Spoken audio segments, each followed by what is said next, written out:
Hello folks, today we're out here at 7 Acres Escape, and I wanted to talk to you about temporary power. So we've talked about this, and what we had to do, we're out here in a rural area, and you can see when we had to literally run power lines, and we've done other videos on this, from another power source down the road, and we had to pay the power company to bring all these power lines into us. And like I said, you can see that on other videos, but what I want to talk to you about is our temporary power. Every construction site has to have some temporary electricity, right? You've got to have something, or generators, one or the other. But if you could do this, is much better in your generators. But you can see where we got our power and how they come right out of the box right here. Ain't that cool?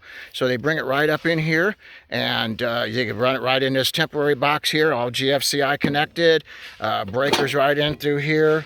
But you can see they run brand new copper all the way up and down through here. Isn't that awesome? Well, that's what you need, folks, when you're doing a brand new construction. And I thank you for watching our videos. Have a great day.